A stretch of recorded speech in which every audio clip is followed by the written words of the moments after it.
jínigbé ọ̀daràn tí wọ́n fi páńpẹ́ òfin gbé lára àwọn tí ọwọ́ ìjọba ti bà tí wọ́n sì ti gbé wọn lọ ilé ẹjọ́.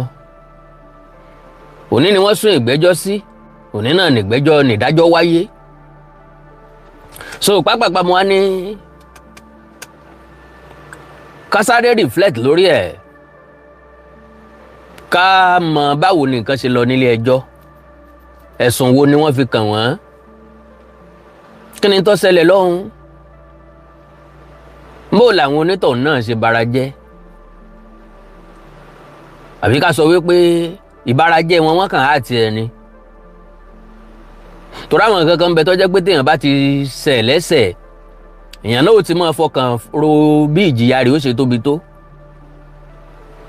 Tán bá jẹ́ ẹni tó mọ bí orílẹ̀-èdè Nàìjíríà ṣe ń lọ tàbí àwọn ntọ́rọ̀ mọ́ ìjìyà ẹ̀ṣẹ̀ wọn, ó yẹ kí wọ́n mọ̀ wípé bí wọn ò bá dájọ́ ikú fáwọn ẹ̀wọ̀n gbére náà ló sì tún kàn. Torí pé lórílẹ̀-èdè Nàìjíríà ó dàbí ẹni pé ìṣẹ̀lẹ̀ tó bá jẹ mọ́ kú nìkan ni wọ́n máa ń dájọ́ ikú fún èèyàn lé lórí. Ṣùgbọ́n àwọn ìṣẹ̀lẹ̀ ìdàlúrú ìfẹ̀míṣòfò ìṣekú oró pààyàn náà yẹ kó jẹ mẹ́sàn-án, ó yẹ kó jẹ mọ́ ìdájọ́ ikú. Tá a bá wò dáadáa ìjà kọ́ máa kíra wa kú tòjò wẹ́líwẹ́lí wọ́n rọ̀ lọ́wọ́ ń bí àmọ́ bóyá bẹ́ẹ̀ ló ṣe rọ̀ lọ́dọ̀ yín torí a sì yí òwú bí Ọlọ́run ọba mi ò sí. Ọba tó jẹ́ pé àrà tó bá wù ú ni máa ń dá, bó bá wù aṣòjò sáwọn ibì kan at the same time a tún sọ̀dá sáwọn ibì kan lásìkò kan náà. Tó bá wù afẹ́ òtútù láwọn ibì kan, tó bá wù ú àníkòrú ó mú láwọn ibì kan. A wà níbí a máa wọ̀ ọ́ kán òjò ọmọ rọ̀ ńbẹ̀ kò ní débí, a wà níbí òjò ọmọ rọ̀ ńbí kò ní dọ́ ọ kán. Ọlọ́run ọba mi náà ní ṣe gbogbo ẹ̀. A ṣe nǹkan tiẹ̀ létòlétò bí Ọlọ́run ọba mi ò sí. So like I said, pápápá ni mo fẹ́ sọ ọ̀rọ̀ ọ̀hún, ṣùgbọ́n ẹ̀bẹ̀ kan tí wọ́n bẹ̀ yín náà ni pé bẹ́ẹ̀ ṣe ń wọlé òun ẹ bá ń pín, ẹ jẹ́ kí gbogbo èèyàn mọ̀ bó ṣe ń lọ àti tí ń ṣẹlẹ̀. Oore tí ẹ̀yin ń ṣe, oore tí àwa ń ṣe fún àwọn èèyàn tó kù kò mọ níwọ̀nba, because majority wa náà ló máa ń wo pé bíjọba bá mú wọn wọ́n fi wọ́n lẹ̀, bíjọba bá mú wọn wọ́n fi wọ́n lẹ̀. Ńlá fi wá ní ibi táwọn ilé ọba wọ̀ a fẹ́ mọ̀ ọ́n, kò dẹ̀ gbọ́dọ̀ dàbí business as usual tó jẹ́ wípé bá a ti arrest wọn là ń forgive wọn, tá à ń fún wọn ní amnesty, tá à ń rehabilitate wọn tá a sì ń rí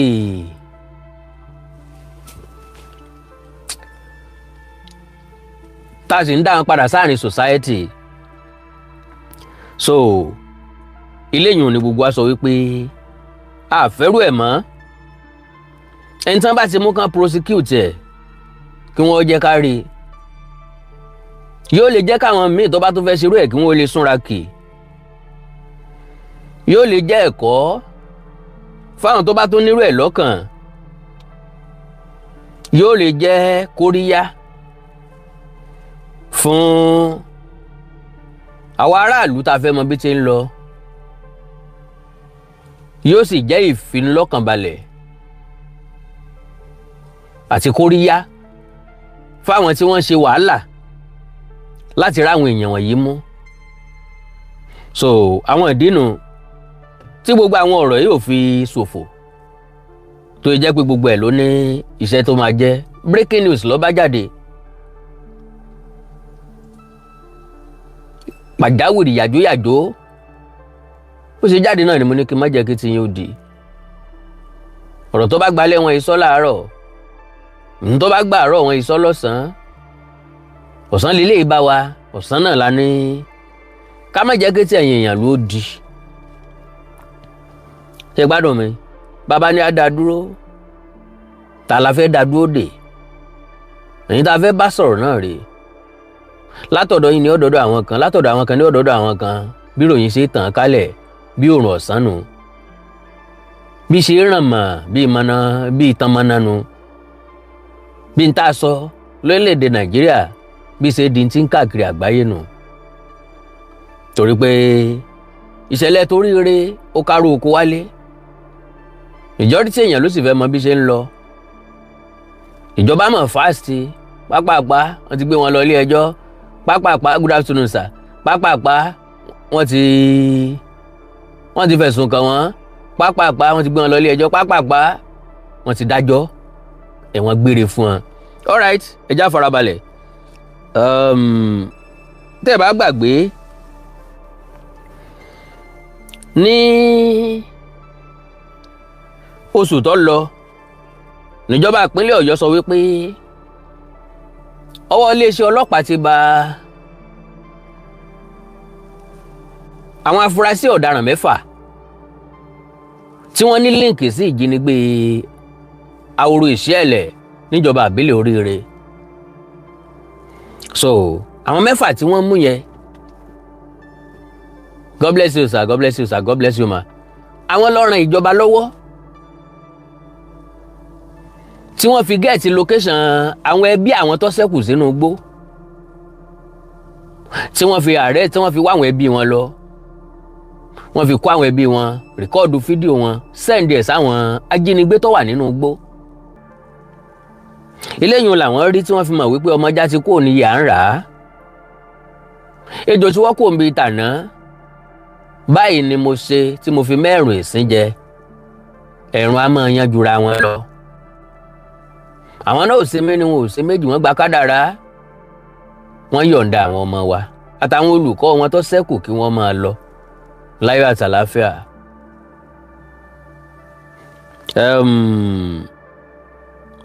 àwọn kan ní ó fi orí kó ẹ̀ṣẹ̀ àwọn tó kù lọ àwọn tí wọ́n arrest sí 3 nínú wọn náà níjọba àpapọ̀ gbé lọ ilé ẹjọ́.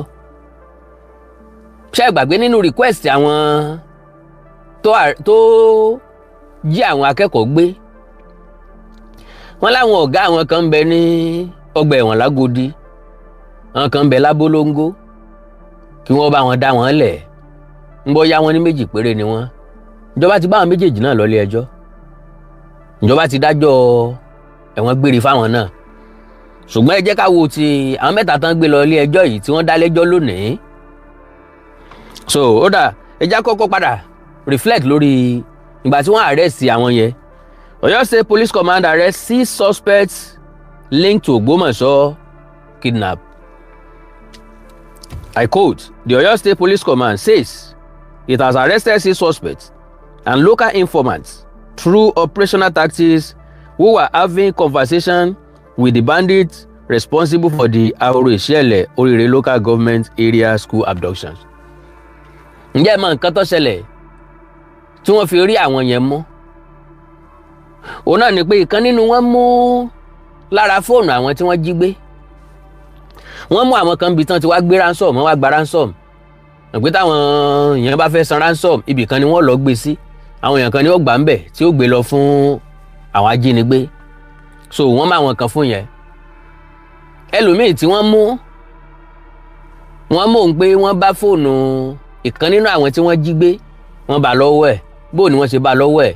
Mo rò pé ó máa fẹ́ transfer owó láti inú àkáǹtì ẹni yẹn bóyá ó fẹ́ change pin or anything. Ní báǹkì fi send the pin sí family ẹni tí wọ́n jí gbé tí fóònù mi ń bẹ lọ́wọ́ wọn tí email ń bẹ lọ́wọ́ wọn wọ́n rí email. So yẹn ni àwọn ọ̀tẹlẹ̀múyẹ́ inú eléyìí ni wọ́n lò tí wọ́n fi rí àwọn kan mú. Ńgbà tí wọ́n máa wọn 3 làwọn eléyìí ń jẹ́wọ́ ni wọ́n fi ráwọn 3 míì mú kó tó di pé wọ́n á bẹ̀rẹ̀ sí ní tọpa àwọn tí wọ́n rí mú yẹn. However, official security reports indicate that none of the main bandits inside the forest has been arrested yet. Ìyẹn túmọ̀ sí pé àwọn tá a mú yìí o àwọn olùrànlọ́wọ́ àtàgbòdegbà wọn ni àwọn tí wọ́n jíyàn gbé gangan àwọn sì wà nù gbó àti rí wọn mú. ṣùgbọ́n àwọn agbódegbà yìí ló ràn wá lọ́wọ́ tó jẹ́ àmọ́ bíi táwọn tí ń bẹ nínú igbó wà. So as they continue to evade tactical net, bọ́n ṣe ń dágbọ́n ni wọ́n ń rí ọgbọ́n wọn kọjá. Báwọn iléeṣẹ́ agbófinró, ìjọba àpapọ̀, àwọn security agents bọ́n ṣe ń gbìyànjú tó làwọn yẹn náà ń yọrí bọ́rọ́. According to official statements from the Oyo State Police Command, the tracked individuals were Babangida and Kabiru, who acted as local logistics providers. Couriers and informants were apprehended in Ojo area of Ibadan while attempting to retrieve exchange money, ransom for the bandits. Wọ́n fẹ́ bá wọn tí ń bẹ́nu gbogbo owó kàn bá wọn gbé lọ, ọwọ́ bá wọn eléyìí o. Bí ìbá ṣe pé èèyàn mọ nǹkan tí ń ṣe wá sí yàyà Ìbàdàn láti wá dánrú iṣẹ́ ńlá bíi bẹ́ẹ̀ wò, ok, Adéwuyè, Àyànwọlá àti Rafiu were arrested during follow-up investigation. Nígbà tí wọ́n mú àwọn mẹ́ta yẹn làwọn yẹn dákọ̀ àwọn mẹ́ta eléyìí. They are from the Gbudu area of Kwara State and Agware in Oyo State. Ìlú tí wọ́n nìyẹn. Three accounts served as temporary holding point to distribute cash to the forest band bandits. So àkáǹtì mẹ́tẹ̀ẹ̀ta yẹn Central Bank of Nigeria wọ́n kọ́kọ́ gbẹ́sẹ̀ lé, wọ́n restrict ẹ̀, wọ́n ò jẹ́ kó yọ jáde mọ́, wọ́n ò jẹ́ kó jẹ jáde mọ́. So the Central Bank of Nigeria and anti-graft agencies have since trapped on the account numbers associated with those names. So gbogbo account number torúkọ wọn wà ń bẹ̀ wọn wọ́n kọ́kọ́ gbẹ́sẹ̀ lé. Adeleye, a student from a nearby university, was tracked by military personnel. He was apprehended after being caught with a victim's phone. The email the man sent to the parents were traced directly to his device. Bọ́lọ̀ ń bá fẹ́ fojú àṣebi hàn, nǹkan kan náà lọ́lọ́run ó lò gẹ́gẹ́ bí atọ́nà atọ́kùn tó ń tàn ó fi ṣìṣe. Ọ̀pọ̀lọpọ̀ àwọn èèyàn tí wọ́n pààyàn tán rò pé àwọn mo jẹ gbé, nǹkan kan náà ni máa ń padà tú wọn fó. Táṣìírí ó fi tú, táfi máa sọ pé ẹ̀jẹ̀ lágbára, Ọlọ́run ní jẹ́ bẹ́ẹ̀. Ọlọ́run kàn máa ṣe níṣe tí ó fi fojú àṣebi hàn tó jẹ́ pé kò sẹ́ni tí ó ṣe nǹkan tí ó mú jẹ gbé. Tó bá rò pé ó mú jẹ nísìnyí, àṣírí ó tú lọ́la. So Oyo State Police Public Relations Officer noted that investigators intercepted their conversation with local informants on how to navigate Old Oyo National Park step-by-step direction to evade military borders. Bó làwọn tí ń bẹ nínú Old Oyo National Park tí wọ́n ṣe láǹfààní àti jáde kó ń bẹ̀ wọnú bòmíì táwọn checking point tí sọ́jà wà táwọn custom kankan wà tí wọn ò fi ní fura tí wọn ò fi ní mọ̀. So ìyẹn jẹ́ iṣẹ́ táwọn ń ṣe fáwọn ajínigbé. Alright, ẹ já sọ̀rọ̀ lórí ìṣẹ̀lẹ̀ tòní, ìròyìn tó gbé mi wá gangan. Tàwọn mẹ́ta tí wọ́n gbé lọ ilé ẹjọ́, ó kọ wọn. The three men were prosecuted by the Department of State Services, DSS níjẹ́ báwọn, on a 10 count. Ẹ̀sùn mẹ́wàá wọ́n fi kàn wọ́n. Charge bordering on terrorism, ìdàlúrú, kidnapping, ìjínigbé, concealment of information, agbódegbà. Wọ́n mọ̀nà tá a fi lè rí àwọn ajínigbé mú, wọ́n mọ̀nà tá a fi lè já àwọn afẹ̀míṣòfò mú, wọ́n ń ṣiṣẹ́ pọ̀ pẹ̀lú wọn, wọ́n ń bo àṣírí wọn. Ìyẹn ni concealment of information. So and other related offences àtàwọn ẹ̀sùn bẹ́ẹ̀ bẹ́ẹ̀. The Federal High Court in Abuja has sentenced 3 suspects linked to the abduction of school children and teachers in Orire local government area of Oyo State to life imprisonment after they pleaded guilty to terrorism-related offences. Bó bá jẹ́ wípé ibòmíì ni wọ́n ẹ̀sẹ̀ máa lọ lọ́rùn, are you guilty or not? I'm not guilty. Tó bá sọ pé I'm not guilty, wọ́n sọ pé kán lọ remand ẹ̀. So ó di kó o mọ wá lọ́ọ̀yà kó o mọ wá nǹkan kan káàkiri kán ẹ̀sẹ̀ máa gbẹ́jọ́ rẹ̀ wá sí kóòtù. Ṣùgbọ́n once tó bá ti plead guilty, ìyẹn túmọ̀ sí pé ó ti gbà pọ̀ jẹ̀bi ẹ̀sùn. Tó bá dẹ̀ tí wàá jẹ̀bi ẹ̀sùn, wọn ń fàágùn lọ títí mọ́, ìdájọ́ ló sì kù.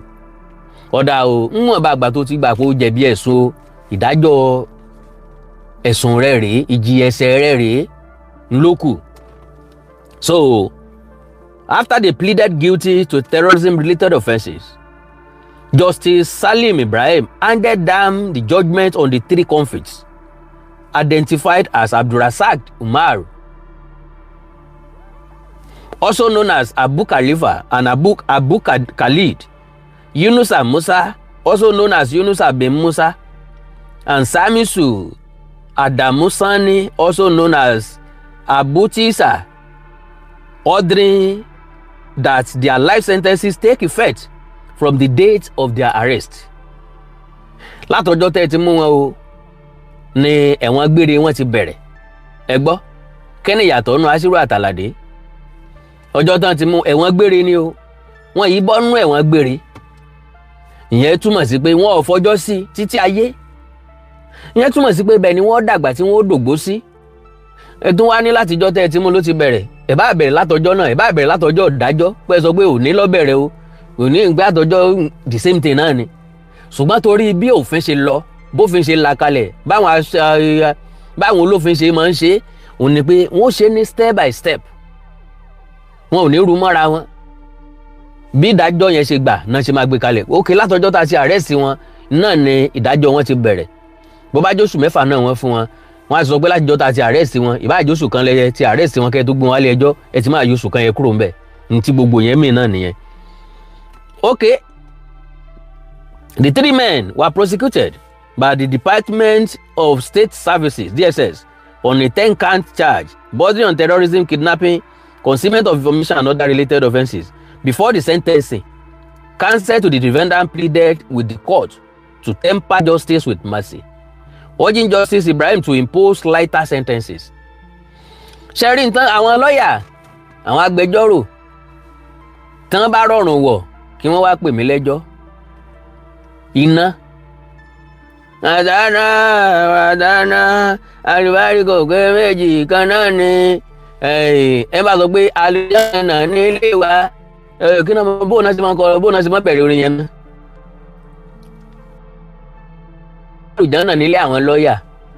Òun náà tún wọná. Torí pé àwọn lọ́ọ̀yà ẹ máa mẹjọ́ tí èèyàn ò ní lè jàre. Wọ́n dẹ̀ tó máa push yẹ pé kò ní ìsólẹ̀ pé o ní case. Àwọn èèyàn ti plead guilty.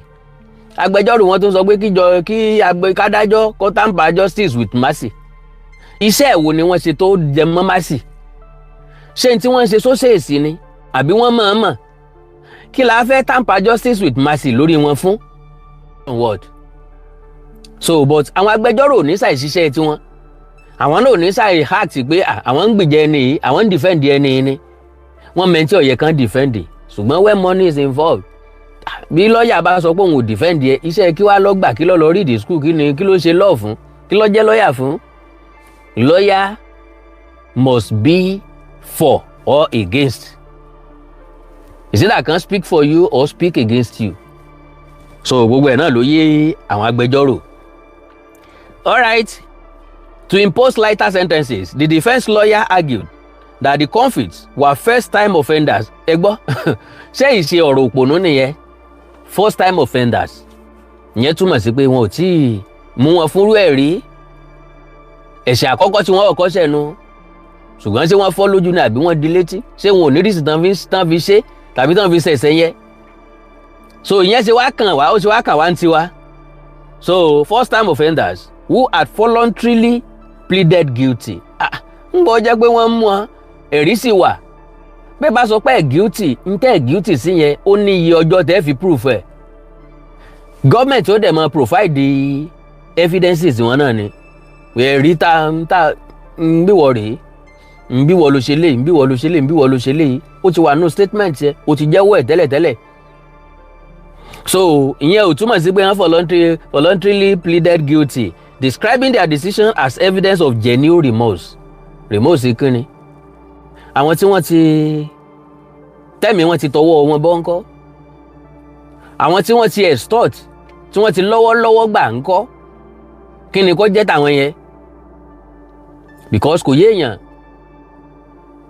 ńgbà tí èèyàn ṣiṣẹ́ láabi tán tó ẹ̀sẹ̀ wá ń káàánú ẹ̀sẹ̀ wá sojú àánú eléyìí ẹ̀sọ̀ òbọ́mọyẹmọ he further told the court that all the three were married with children. Àwọn tí wọ́n jí gbé òbí máa bí wọn ò lọ́kọ wọn ò níyàwó àwọn máa ran kéékèèké yẹn àwọn ò lóbìí wọn ò níyà wọn ò ní bàbá wọn ò lẹ́bí tí wọn ò lè sùn mọ́ látijọ́ tí wọ́n ti kó wọn kó láàrin ìlú wọn lọ kó wọn léèwé sáwọn yìí ò níran ni sáwọn yìí ò lẹ́bí ni.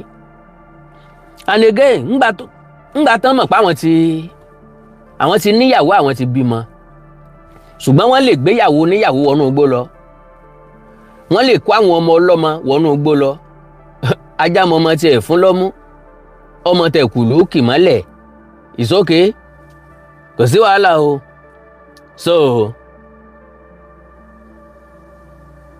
So okay, and children and had elderly parents who depended on them for support.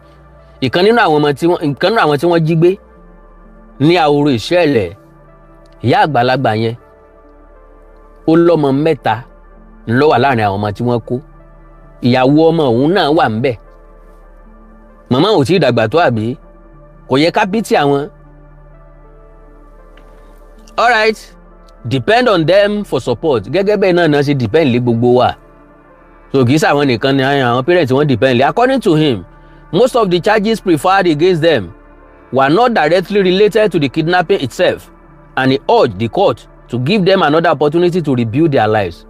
Ẹ jẹ́ kán lọ rebuild the life wọn nínú ọgbà àtúnrọ ọgbà ẹ̀wọ̀n ní tá ń pè lọ́gbà àtúnrọ wọ́n gbé ní correctional center ọ̀pọ̀lọpọ̀ èèyàn lọ́jáde ńbẹ̀ tí ó tó rí rẹ̀ ọ̀kọ̀rẹ́ẹ̀tì mọ́ tó jẹ́ pé ilé ayé ẹ̀ ti bàjẹ́ already tó jẹ́ pé wọ́n ọ̀daràn tó wọ̀ lẹ́wù náà ní tó ń padà hù ńgbà tó jáde tẹ́lẹ̀ rẹ̀ fẹ́ correct ẹ̀ majority àwọn èèyàn tó ń jáde ní ọgbà ẹ̀wọ̀n náà ni wọ́n tó ń padà sídìí iṣẹ́ tó gbé wọn lọ ni wọ́n tó ń padà hùwà tó dáa náà ńgbà tán jáde ìkọ̀ọ̀kan ní hùwà tó dáa tó jáde nù wọn pẹ̀lú ìwádìí pẹ̀lú ìrírí tọ̀dọ̀ mi.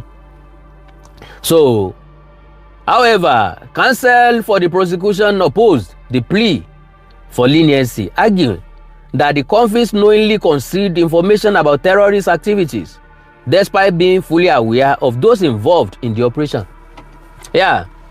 Ká ní bí kan ṣe sọ́njọ́ ní pé wọ́n mọ̀ wípé wọ́n ń jiyàn gbé ní o ǹjọ́ tí ọ̀rẹ́ ti sọ pé kò ń bóun ra nǹkan wá tó ti bá ra nǹkan lọ tó ti sọ wípé àwọn ń jiyàn gbé ní ọjọ́ náà lòun ò ti rìn súnmọ́ ọ̀dọ̀ rẹ̀ mọ́ o òun ò bá wọn ṣe mọ́ o ẹ ṣèwádìí ẹ̀ dáadáa tán bá ṣèwádìí eléyìí dáadáa tán rí pé kò ní nǹkan kan ṣe pẹ̀lú wọn kò tẹ̀lé wọn lóko òjínigbé nǹkan kan at the end of the day wọ́n lè fojú àánú wò yẹn kí wọ́n fún ní ìdájọ́ kékeré pé ọkàn involve ńbẹ̀ díẹ̀ ni o involve púpọ̀ ńbẹ̀ kì í sáwọn tí wọ́n bá ń bẹ̀ yìí o.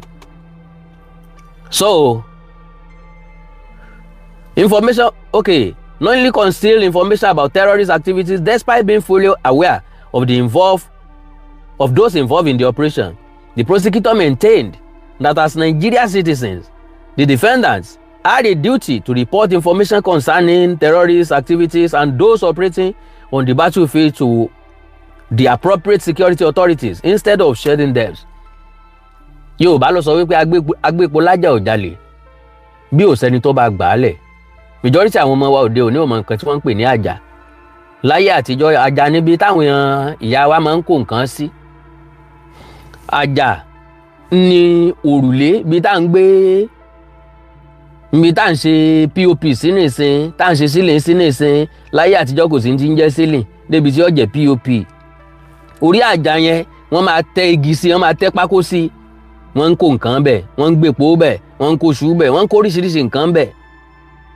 So kò sẹ́ni tó lè dá epo gbé láti bẹ̀ tí ó dẹ̀ gbé lẹ̀ láíláí kò possible àfi tépo yẹn bá máa dànù látọwọ́ ẹ̀. So bẹ́ẹ̀ nìkan bá ṣe ń gbé látòkè ẹnìkan ni ó gbà lọ́wọ́ ẹ̀ sílẹ̀ lẹ̀ bẹ́ẹ̀ ni tó fẹ́ gbé yín ò bá ti wá rẹ̀ tí ó ràn lọ́wọ́ tí ó bá gbé lẹ̀ kò ní lè gbé. Dandan ni kóhun àtẹnìkan jọ ṣiṣẹ́ láabi ọ̀hún pé àjọ fẹ́ jí epo gbé o tẹ́ni tán jọ fẹ́ jí gbé tí ò bá ti support ẹ̀ ó dẹ̀ ti mọ̀ ń pa ẹ̀ bẹ́ẹ̀ yẹn ẹni tó fẹ́ jí gbé ò ní lè jí gbé mọ́. So that's just a secret.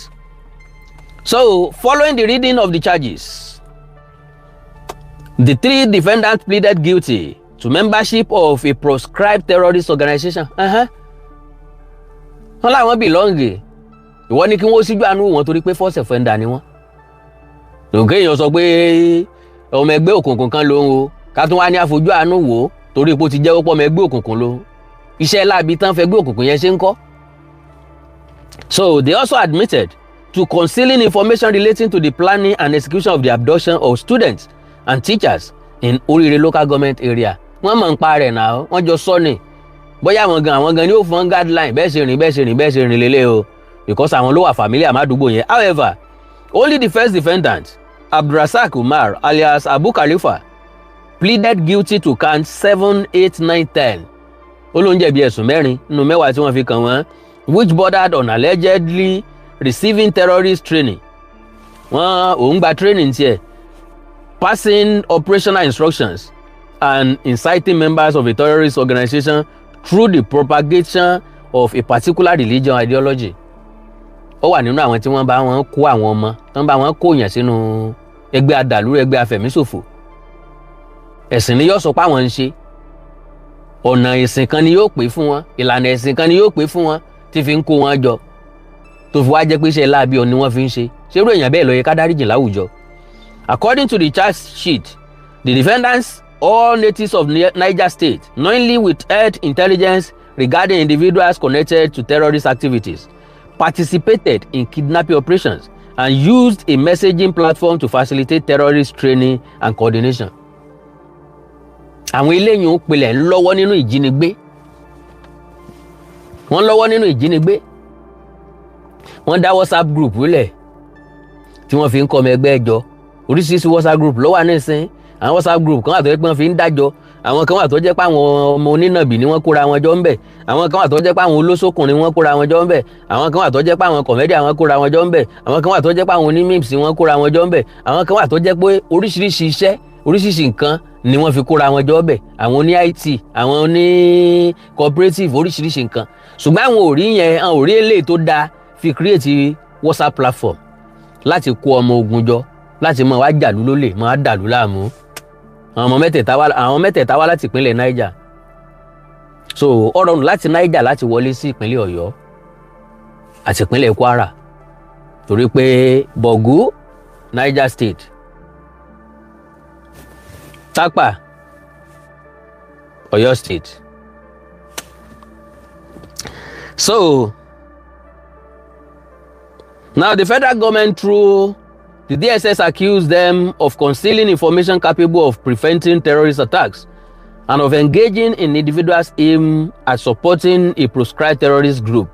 After considering the guilty pleas, the court convicted the 3 defendants and sentenced them to life imprisonment.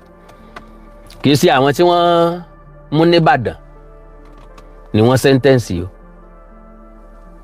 Ṣùgbọ́n lára àwọn tó ní connection pẹ̀lú ìjínigbé àwọn akẹ́kọ̀ọ́ yẹn níjọba àbílẹ̀ Oríire òun náà ni wọ́n sentence. Gbígbóná gbòòrú tájọpọ̀ lọ́tọ́ jáde yàjóyàjó náà ni mo ní kí n wá sọ fún yín. Àánú Olódùmarè ò ní fi ń sílẹ̀ o. Ẹ kú iṣẹ́ òní o, ẹ kú àtàárọ̀, lágbára Ọlọ́run gbogbo alájọ máa rájẹ jẹ. Akandọ̀rọ̀ Awí Kòǹkò ló kọ́ mi. Ẹ jẹ́ máa dágbére tí kókó tàrùn kọ́ àtún láǹfààní àti tún pàdé. Títí ìgbà náà ẹ kú òjò wẹ́líwẹ́lí yìí o. Sílẹ̀ ni wọ́n ń pè ní weather for two. Kò sí wàhálà. Ẹ máa ṣe ní weather for two. Ọyẹ́ ní ó kìlọ̀ fún tòbí. Kíní kan ní ó sọ̀rọ̀ fọ́lẹ̀. Ọlọ́run ní jẹ́ kí bí ó pa wá o. Ẹ dẹ̀ wá wo kò sí ọmọ tẹ́dá bí láyé ntọ́mọ jẹ ó ti mú wáyé látọ̀run. Ó kàn jẹ́ wípé ilé ayé la wà tá a ti ń struggle. Kò dẹ̀ yẹ kó rí bẹ́ẹ̀ lórílẹ̀‐èdè Nàìjíríà torí pa ní tó lè bọ́ wa tó lè múgbé ayé wa dẹrùn.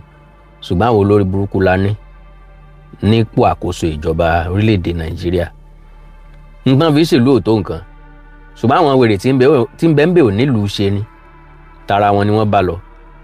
I am telling you the real fact. Nàìjíríà ò nílò láti jìyà, ní láti sọ́fà tó bá ṣe ń sọ́fà yìí. Pẹ̀lú iye owó tá à ń fi tí gbọ́ lójoojúmọ́ tí ìfẹ́ tí ọ̀dẹ̀ hàn lára wa. Ọlọ́run gbàkóso, Ọlọ́run ṣèyanu fún wa. Ìdìbò ìpínlẹ̀ Ọ̀ṣun ó ń bọ̀ nínú oṣù kẹjọ lọ́jọ́ 15 oṣù kẹjọ. My lovely brother and sister tó wá látọ̀ṣun, just vote your conscience. Ta ló fẹ́ràn, ta ló nígbàgbọ́ nínú ẹ̀ pé yóò ṣèlú lóore, yóò ṣèlú láǹfààní, òun náà ni ó tẹ̀lé o. Òun náà ni ó tẹ̀lé. I will also vote my conscience. So ìpínlẹ̀ Ọ̀ṣun yóò gba àtúnṣe àti àlàáfíà. Ọlọ́run nínú àánú ẹ̀ yóò dìde ìrànlọ́wọ́. I love you all. Ẹ like ẹ follow page mi lórí